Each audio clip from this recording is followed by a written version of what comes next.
Linggapati yang kemudian mengekang kudanya pun kemudian berkata, "Kita akan berhenti di sini. Kita akan mengikat kuda kita dan duduk menunggu sampai tengah hari. Kita akan masuk agak ke dalam. Jika jalan sempit ini sering dilalui para pemburu, maka tidak akan seekor binatang pun yang akan lewat di sini.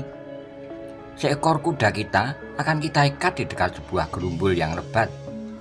Sementara itu aku akan memanjat sebatang pohon di dekatnya, agar aku sempat menerkam harimau yang terpancing oleh kuda itu." Linggopati tersenyum, katanya, "Kali ini bukannya seekor harimau yang menerkam mangsanya, tapi seekor harimau akan diterkam oleh seseorang." Linggodadi pun tertawa pula, namun katanya, "Tetapi aku tentu akan berhasil membunuhnya jika ada seekor harimau yang mendekat." Demikianlah, maka mereka pun segera mempersiapkan diri. Mereka menuntun kuda mereka masuki gerumbul-gerumbul di pinggir jalan sempit itu. "Biarlah ketiganya saja kita umpankan," berkata Linggopati, "sehingga kita tidak perlu menunggu dua ekor yang lain." "Bagus," desis Linggodadi. "Jika ada angin bertiup ke hidung seekor harimau, maka harimau itu tentu akan mencarinya dan menemukannya. Itu berarti bahwa kita akan mendapatkan seekor harimau pula tanpa membeli dari orang-orang dungu itu.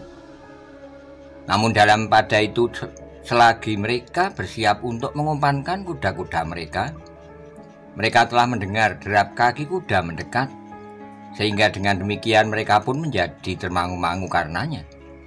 "Siapakah mereka?" desis Linggodadi. "Entahlah," jawab kakaknya, "aku akan melihatnya." Linggopati pun kemudian menyusup kembali mendekati jalan sempit yang baru saja dilaluinya. Dari balik gerumbul ia menunggu karena ia ingin melihat siapakah yang akan lewat.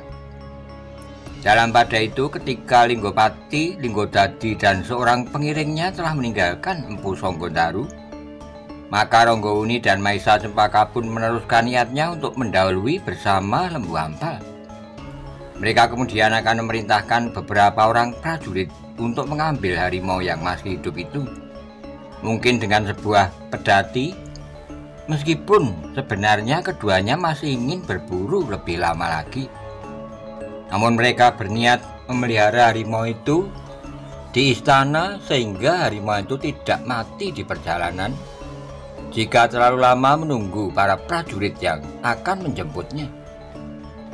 Mereka sama sekali tidak menduga bahwa Linggopati dan Linggodadi akan berhenti sebelum mencapai ujung lorong di mulut hutan. Karena itulah, maka mereka sama sekali tidak menyangka bahwa di perjalanan itu tiba-tiba saja mereka telah dihentikan oleh seseorang yang meloncat dari dalam gerumbul di tepi jalan setapak itu. "Hah?" berkata Linggopati, "Kau tentu salah seorang dari orang-orang berilmu hitam itu." Ronggowuni terkejut, tetapi ia sempat menarik kekang kudanya dan berhenti beberapa langkah di hadapan Linggopati. Sementara itu Linggodadi dan pengiringnya pun telah berada di sebelah Linggopati pula. "Mengapa hal ini kau lakukan?" bisik pengiringnya. "Aku ingin mengurangi jumlah orang berilmu hitam. Agaknya yang lewat ini adalah sebagian dari mereka. Tetapi yang lewat ini tidak akan pernah dapat keluar dari hutan ini dan bertemu kembali dengan kawan-kawannya. Sementara jika kawannya menyusulnya, kami akan membinasakannya pula. Tentu masih ada 4 orang di tempat mereka berhenti menunggu harimau mereka itu." Ronggowuni dan Maisa Cempaka termangu-mangu. Namun dalam pada itu Lembu Ampal melangkah maju sambil bertanya, "Mengapa kau sebut orang berilmu hitam? Tentu kau akan ingkar, atau mungkin kau akan menyebut perguruanmu dengan sebutan perguruan berilmu putih. Tetapi kami tidak akan dapat kau kelabui bahwa kau adalah orang-orang yang disebut berilmu hitam itu." Lembu Ampal menjadi semakin heran, namun kemudian ia pun bertanya, "Ciri-ciri apakah yang kau kenali pada kami, sehingga kalian menyebut kami demikian? Ada atau tidak ada ciri itu pada kalian, tapi kalian adalah orang berilmu hitam. kalian tidak akan ingkar, karena kami mengetahui dengan pasti kami adalah orang-orang yang disebut pembunuh orang berilmu hitam. Oh, Lembu Ampal mengerutkan keningnya. Namaku Maisa Bungalan. Nama itu benar-benar telah mengejutkan Ronggowuni. Maisa Cempaka dan Lembu Ampal karena itu justru mereka sejenak mematung memandang orang yang menyebut dirinya Maisa Bungalan itu. Linggojati yang menyebut dirinya Maisa Bungalan itu tertawa sambil berkata, "Nah, kok mulai gemetar mendengar nama itu? Maisa Bungalan, pembunuh orang berilmu hitam." Ronggowuni menarik napas dalam-dalam dengan sareh ia bertanya, "Tetapi, bukankah kau tadi menyebut nama lain? Kau tadi tidak mengatakan bahwa namamu adalah Maisa Bungalan yang bergelar pembunuh orang berilmu hitam?"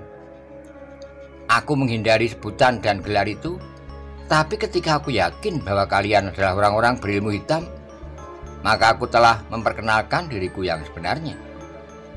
Ada 2 orang yang mendapat gelar pembunuh orang berilmu hitam, Maisa Bungalan dan Linggojati," desis Lembu Ampal. "Akulah Linggojati," jawab Linggopati tanpa berpikir panjang.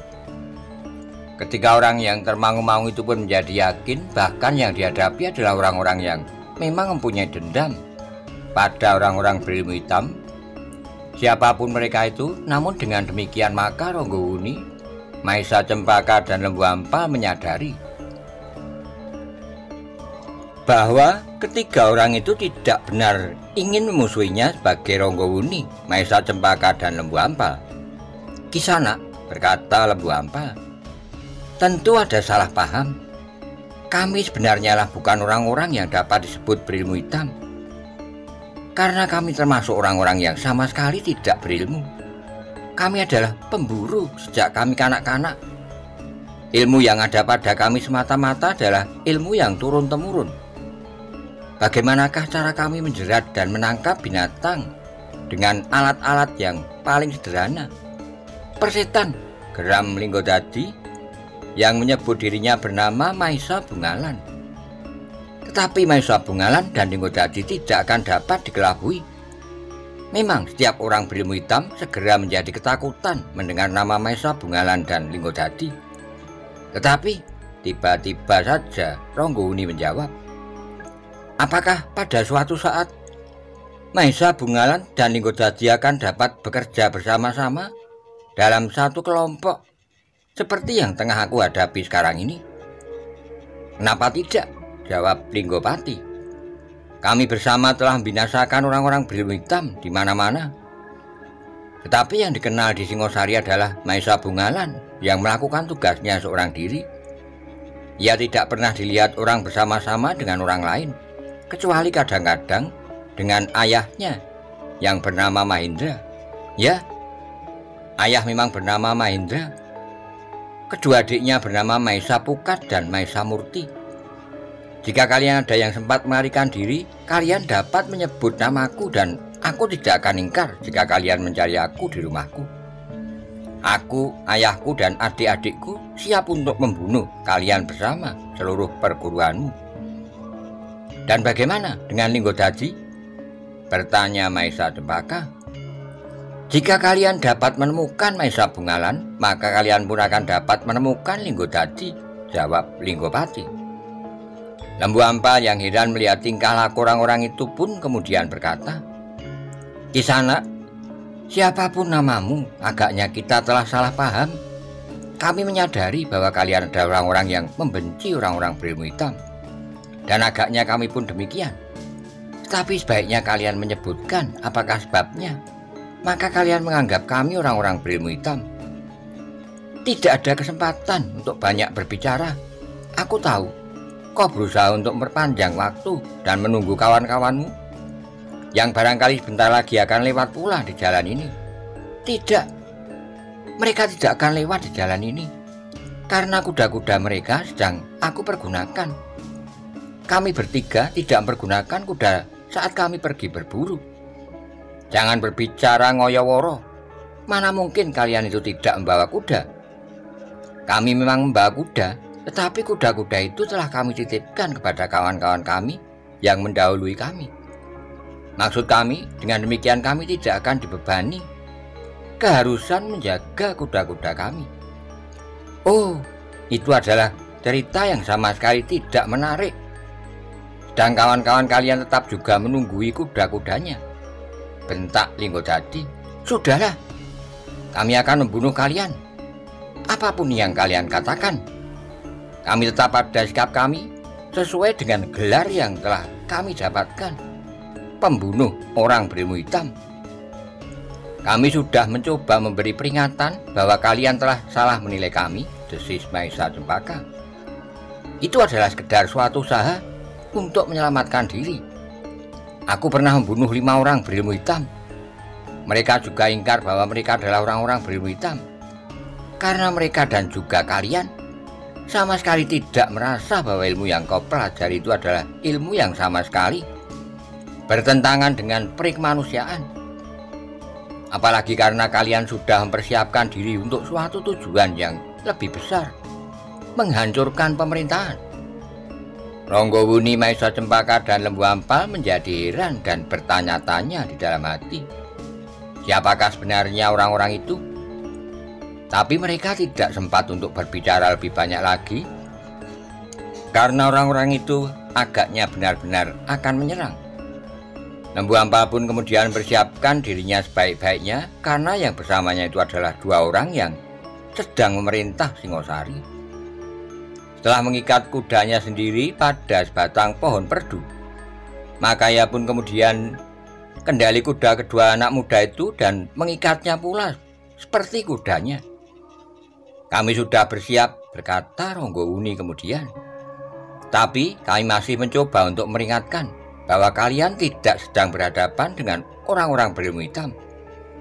Lingodadi menggeram, katanya. Jangan menyesal jika kalian pun akan mati seperti kawan-kawanmu yang 5 dan barangkali yang lain lagi. Kalian telah melakukan kesalahan ganda, berkata Maesa Cempaka. Kami bukannya orang-orang berilmu hitam, dan yang pasti kami tidak sedang berhadapan dengan anak muda yang bernama Maesa Bungalan. Aku tidak dapat mengatakan apakah salah seorang dari kalian benar-benar bernama Lingodadi yang bergelar pembunuh orang-orang berilmu hitam. Linggopati termangu-mangu sejenak, namun Lingodadi yang menyebut dirinya bernama Maesa Bungalan itu pun berteriak, jika kalian mengenal orang lain yang bernama Maesa Bungalan, aku tidak peduli. Tapi Maesa Bungalan, pembunuh orang berilmu hitam itu adalah aku. Maesa Cempaka menarik napas dalam-dalam. Ternyata orang-orang itu sama sekali tidak lagi dapat diajak berbicara. Sehingga karena itu tidak ada cara lain kecuali mempertahankan diri dari kemarahan orang-orang itu. Namun demikian, maka Lembu Ampal masih berkata, jika di antara kalian tidak ada yang menyebut nama Maesa Bungalan, mungkin kami percaya bahwa kalian benar-benar bermaksud baik, dan kami pun akan dapat memberikan lebih banyak keterangan tentang diri kami. Tapi karena salah seorang dari kalian menamakan diri Maesa Bungalan pembunuh orang berilmu hitam, maka kami menjadi ragu-ragu apakah kalian benar-benar tidak bermaksud buruk. Sejenak Lingodadi tertegun, tetapi hatinya benar-benar telah menjadi gelap. Nafsunya untuk membunuh orang-orang dianggapnya berilmu hitam sudah tidak dapat dibendung lagi.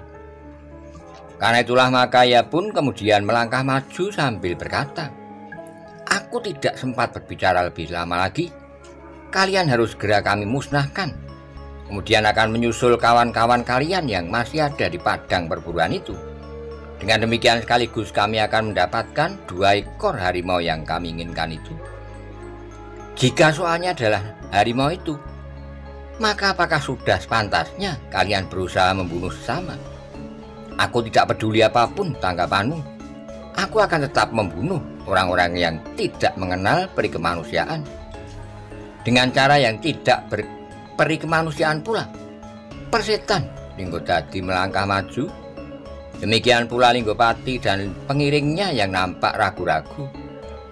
Tapi ia pun ternyata tidak mempunyai pilihan lain, karena kedua anak-anak muda itu benar-benar akan bertempur melawan orang-orang yang dianggapnya berilmu hitam itu. Ranggawuni dan Maesa Cempaka pun telah bersiap pula, meskipun mereka tidak saling berjanji.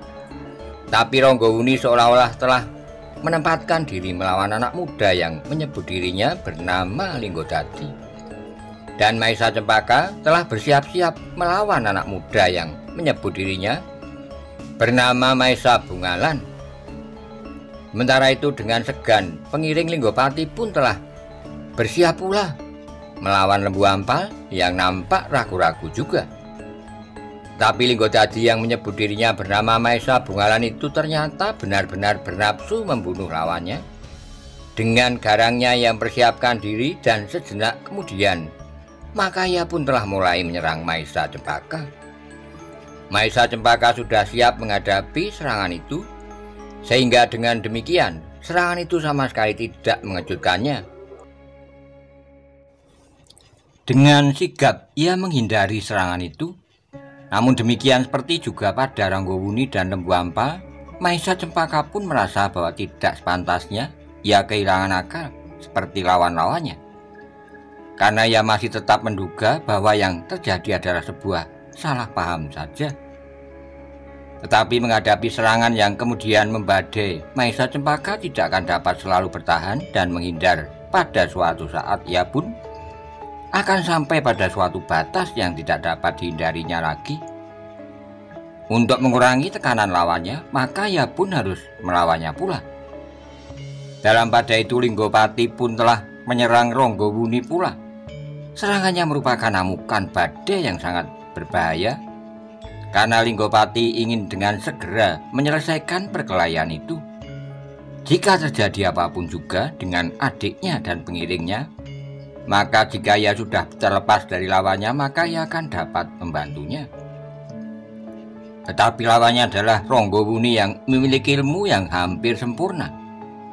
Karena itulah maka serangannya tidak segera dapat menundukkan lawannya. Bahkan kadang-kadang Linggopati menjadi heran, bagaimana mungkin lawannya dapat dengan mudah melepaskan diri dari belitan serangannya yang sangat cepat dan berbahaya. Ternyata orang ini adalah orang-orang berilmu hitam dari tingkat yang lebih tinggi daripada mereka yang aku jumpai di dalam pasar itu, berkata Linggopati di dalam hatinya. Di lingkaran perkelahian yang lain, Lembu Ampal bertempur dengan orang yang paling tua di antara ketiga orang itu, masih juga tetap ragu-ragu. Ia berpendapat bahwa ketiga orang-orang itu hanyalah sekedar salah paham. Mereka tentu tidak mengira bahwa orang-orang yang sedang dilawannya itu adalah Maharaja dan Ratu Angaboyo. Tetapi Lembu Ampal tidak berani mengatakan hal itu kepada lawannya, karena pesan Ranggawuni sendiri bahwa kepada orang yang tidak dikenal jangan sekali-kali menyebutkan kenyataan tentang dirinya. Karena itu maka yang dilakukan oleh Lembu Ampal hanyalah sekedar bertahan. Ia tidak bernafsu untuk mencelakai lawannya karena pertimbangan-pertimbangan yang masih meragukan. Namun di lingkaran perkelahian yang lain, Lingodadi yang sudah terlanjur menyebut namanya dengan Maesa Bungalan, yang ternyata telah menumbuhkan persoalan tersendiri itu, bertempur dengan segenap kemampuan yang ada padanya, karena ia tetap menganggap bahwa lawannya adalah orang berilmu hitam yang harus dibinasakan, karena orang berilmu hitam itu akan dapat mengganggu rencananya. Orang berilmu hitam itu mempunyai tujuan yang akan dapat mencairkan tujuan Lingodadi yang utama, menguasai segenap kekuasaan di Singgasana Singasari. Linggopati yang memperhitungkan semua rencananya dengan cermat untuk jangka waktu yang panjang itu, merasa sangat terganggu dengan hadirnya orang-orang dari golongan lain yang disebut berilmu hitam itu. Karena itu, maka orang-orang berilmu hitam itu memang harus dibinasakan. Tetapi ternyata membinasakan mereka tidak semudah yang aku duga, berkata Lingodadi di dalam hatinya. Apalagi setelah ia bertempur beberapa saat melawan Ranggawuni. Meskipun ia telah mengerahkan segenap kemampuannya, namun ia sama sekali tidak menemukan tanda-tanda bahwa lawannya adalah dapat ditundukkannya. Demikianlah pertempuran itu semakin lama menjadi semakin sengit. Linggopati dan Lingodadi telah memeras genap kemampuan yang ada padanya untuk menguasai lawannya. Sementara itu Maesa, Cempaka, dan Ronggowuni yang semula masih dengan sadar mempertahankan diri dari serangan lawannya dengan pertimbangan bahwa lawannya hanyalah sekedar salah menilai dirinya, semakin lama menjadi semakin kehilangan kesabaran. Mereka adalah anak-anak muda seperti juga Linggopati dan Linggotadi, sehingga karena itu maka ketika keringat mereka telah mulai membasahi kulit, mereka pun menjadi semakin garang pula. Untuk sekedar mempertahankan diri dari serangan lawannya yang membadai, terasa semakin lama menjadi semakin sulit. Karena itu, maka pertahanan yang paling baik dalam keadaan yang demikian adalah berganti menyerang pula.